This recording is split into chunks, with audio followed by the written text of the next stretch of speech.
Yo, what's good, YouTube? This is Jay from TNJ. And make sure you hit that like button because this game actually might be our first victory. You never know. But if there's one easy game or one winnable game, I want to say, it's this one. East Carolina. So the battle of the Carolinas continue as another Carolina team goes up against us. But this one's a little special. 1-3 East Carolina. You can see their rankings. They are ranked kind of towards the bottom in total defense. So maybe we can expose their defense a little bit. They've given up 416 yards, a little better than us. I mean, 485 for us, but we're pretty bad. And look at their turnover differential, -6. So -6. So I think we can take advantage, maybe create some turnovers. We finally got our first turnover last game, first two, and maybe we can capitalize off of those this game and make something of it. So let's just look at their leaders coming up. We're gonna hop straight into this action. Speaking of action, Anthony Brunson actually did commit to East Carolina, so we get to play the team that he committed to, our top rated corner on our recruiting board. But looking at their leaders, Cirque is 6 touchdowns, 3 interceptions, 663 yards. D. Scott, 192 yards, a touchdown, and they have a pretty good receiver as well. Compare that to us. I mean, Milam is throwing the ball pretty well. He's got 5 picks, but a lot of those are just like chemistry or timing issues. I think that's all those are. I mean, there was maybe 1 or 2 inaccurate throws that he made that they took advantage of, but besides that, a lot of his incompletions are just they're off, either off or just not in sync with the receiver. So Yates actually opened up his running game a little more last game, had 15 carries, 64 yards. So we're definitely going to try to get him involved quite a bit in this game. So let's just look at the conference standings before hopping into this matchup. If you look at our side of the division here, you know, we're not out of it, to be honest. We're not out of it because, look, Appalachian State 0-1. I was expecting this to be the team that would win our side of the division here. But, you know, Troy's up there. They're pretty good. But East Carolina, we play them. So if we beat them, we're 1-2, tied with second. Appalachian State, who do they play this week? They actually play, I don't even know who USA is, but Southern Alabama, actually. So, I mean, we can actually do some things here, get a win, and we can be right back in the thick of things. We are 0-5, but most of those are non-conference losses. So I think we're in business. If we just we probably have to win out here, but we'll see. I mean, the conference is still within reach. I'm not giving up on the season. So let's hop into this action, man. East Carolina at home. Let's get it. Let's go. But before hopping into the game, the pride sticker this week on defense, last game, Ryan Marshall, he was just popping on the screen all game. He had play after play, tackle after tackle. I liked what I saw from him.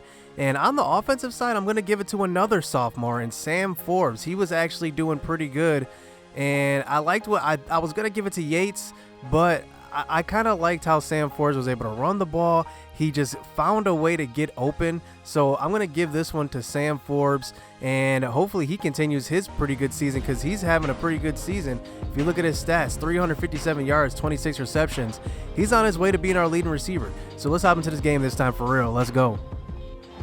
Nice weather here in Conley, South Carolina as we get this game going. East Carolina starting out this game with the ball, and this time giving it to Darrell Scott is Minshew and somehow gets tripped up. Almost broke that one for a long gain as Minshew, another read option, picking up some blocks and getting past the 50-yard line on a 13-yard gain that time. And here's Darrell Scott one more time, and he's getting a 4-yard carry that time. Nice stop by the defensive line, but Minshew on the next carry gets tackled by Frederick Billups. So now facing a 3rd and 3 early on in this game, having all day to throw the ball, throws to the outside, but that one is deflected by Orlando Norman on the outside. So we do allow them to settle for a field goal, but that's a long one, and it's going to be short. So we do continue to have Milam as our starter. We're running this 2-quarterback system, so Garcia does get in a lot, as on the first play he's finding Mason Wynn over the middle for the nice 15-yard carry. So we're already past the 50-yard line here, giving it to Cameron Yates on the outside counter, and he's going to get a nice 7-yard gain. So on a 3rd and 2, throwing to the outside. Can't find Amari Manuel, but it's a 4th and 2 in their territory. We're putting Garcia in the game this time for the throw, and there is Sam Forbes open for the first down. So now inside of the 30-yard line, here is Milam rushing to the outside, scrambling out there, getting 7 yards, and I think that's the key. If we can at least establish his confidence, maybe get him a couple design runs, we can open up the passing game as Cameron Yates gets open on the outside, and he's going to have a clear lane for the end zone. Take a look at this block by Sean DeQuan. Perfect timing on that one. And we are going to start this game out with the lead here at home, 7-0. So here is Minshew this time, giving it to Daryl Scott one more time. And that's going to be a nice stop that time by a couple of guys. Penetration by Anthony Lorenz. But on a 3rd and 4, here is Brown getting the pass over the middle, and he breaks a couple of tackles, and he gets a lane all the way to the end zone. Trayvon Brown, all he needed was a couple of broken tackles, and the defense just couldn't react in time, and that was a lot of room for him to run, and he gets in for the touchdown. So now 7-7 back out on offense is Marcus Milam. This time he is throwing on time and on target to Amari Manuel for the 16-yard catch that time. So now 1st and 10. Here is Sam Forbes getting open over the middle. Nice pitch and catch, these easy throws, trying to get his confidence going. And I think it's working up to this point. Is Marcus Milam in the shotgun one more time. This time feeling the pressure up the middle, rolling out to the right, and nobody's containing him. So he's getting a nice 14-yard scramble that time to the right. And now inside the 20-yard line. So facing a 3rd and 10, here is Milam one more time. Can't escape the rush, has to throw it out of bounds as Guillamon comes in for the field goal try, and that one is going to be good. He doesn't have much of a leg, but he can get that one through. So now 10-7 here with East Carolina with the ball. Here's Minshew from the pocket, throwing to the outside, finding his impact wide receiver Devon Grayson on the outside. So now facing another 1st and 10, finding Baguette, his tight end Stephen Baguette, for the 7-yard gain. So almost towards the end of the first quarter here. Here's Minshew picking up a couple of blocks and getting a nice long gain inside the 30-yard line in our territory now. So now on a 1st and 10, this time pump faking to a slot receiver, throwing the ball deep, and look who's there. Cedric Granger is there in coverage, and he comes up with the interception.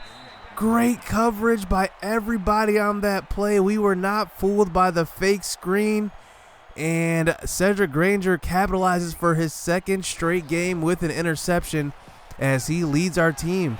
Only guy actually with interceptions this year. So he has both of them. So now back out on offense. Here is Sam Forbes getting the end around. The nice jet sweep, and he gets a 8-yard carry up the middle. So now close to the 50-yard line. 2nd and 10 now into the 2nd quarter. Here's Milam rolling out to the right.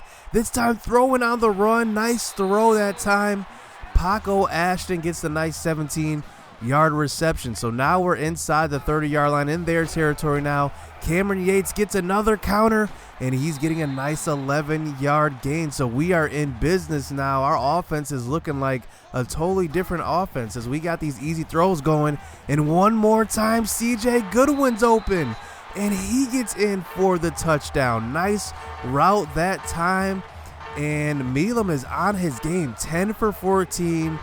Already thrown 2 touchdowns, and maybe, using his legs a lot more has got his confidence going as he's leading this team down the field each drive, it seems like. And it's up to our defense now. Can we force East Carolina to make another mistake? So now here comes Minshew finding Jimmy Williams across the middle that time.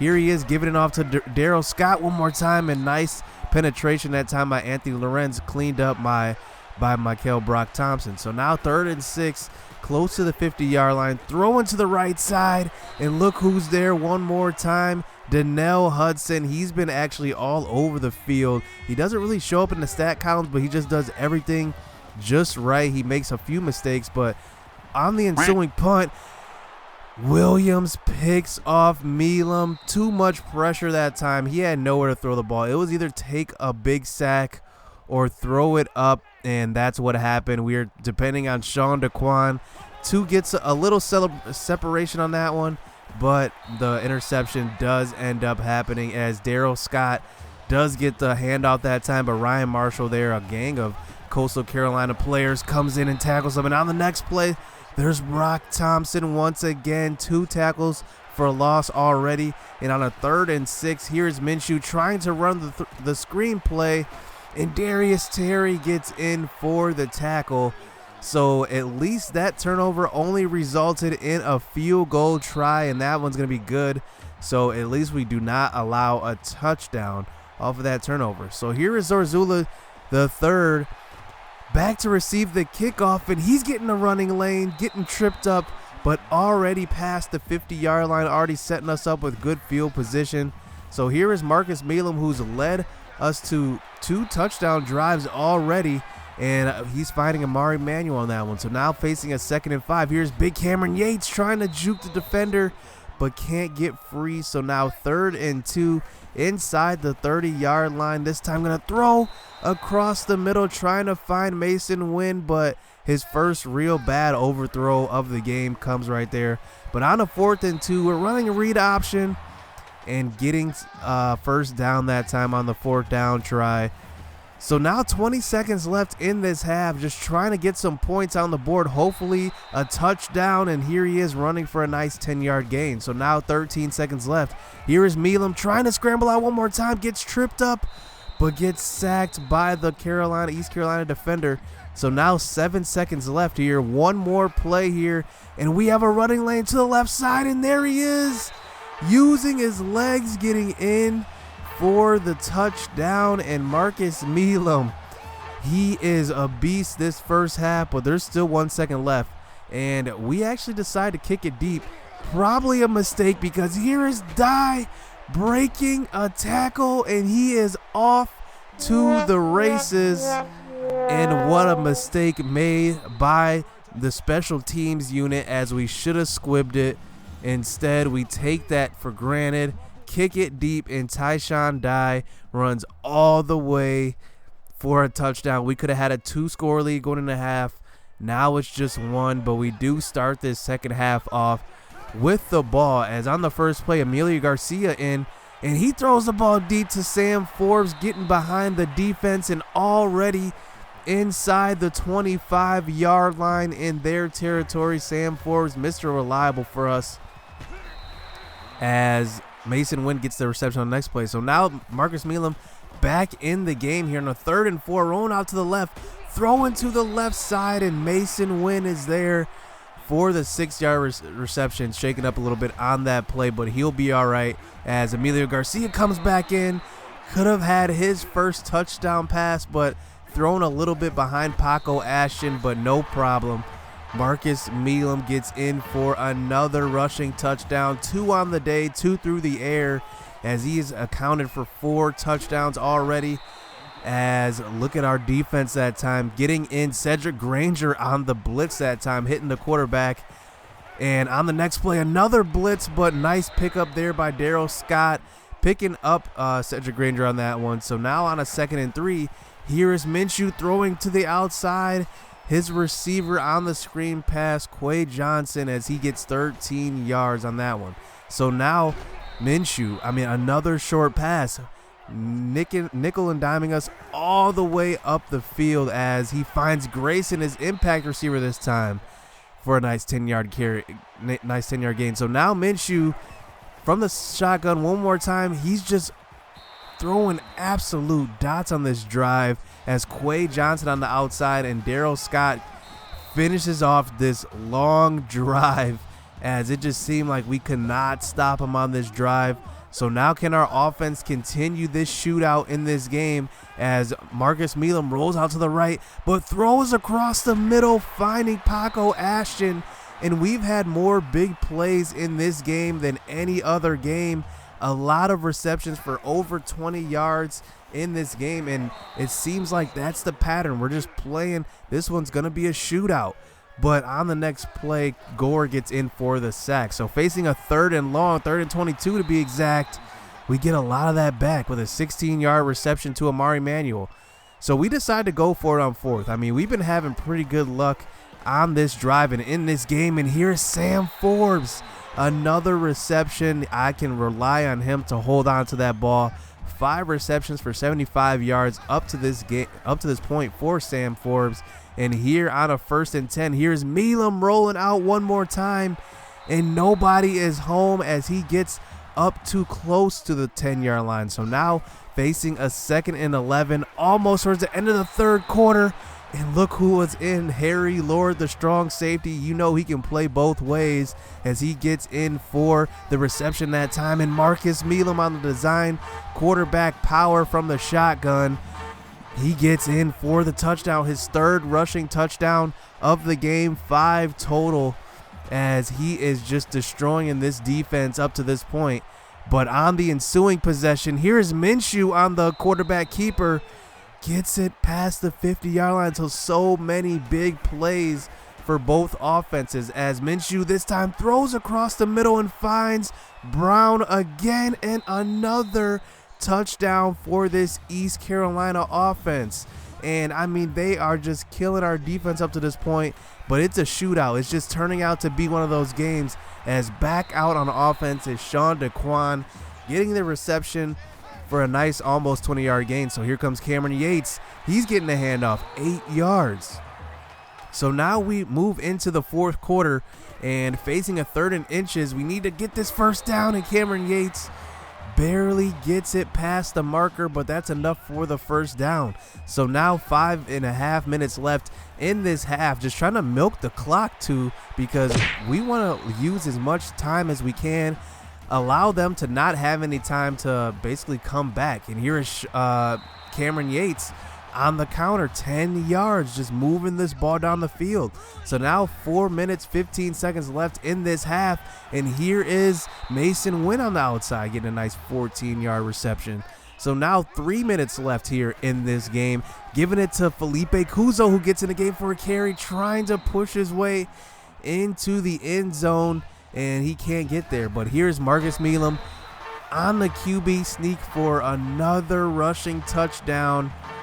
And man, is he having himself a game all around. This is the best performance we've had out of any quarterback, and it's gonna prove that, you know, Marcus Milam, he's actually a good quarterback. You know, he can be inconsistent at times, but I think this game has shown that he's a good quarterback. So now here comes Minshew back out throwing on the all streaks that time, and Anthony Lorenz is there for the deflection. Anthony Lorenz is actually a really good cornerback in coverage. It seems like he doesn't give up many big plays, but here is Alvin Jefferson there for the sack, pretty much saving. I mean, Minshew had a lot of room to run on that one, but he does keep this drive alive as he throws to his tight end, Stephen Baguette. We thought we had him down, but somehow gets up and runs in for the touchdown. But take another look. Look at this ball. It's through his arm. But look, he's down. I mean, he's down. His elbow's down. He's down on the ground, but somehow the CPU allows him to get up, and they are cheesing us once again as on the onside kick. Look at this. They get the recovery, and look who picks it up. Stephen Baguette, the guy who just cheated us. He's the human cheat code this game. So now we're down to the final drive.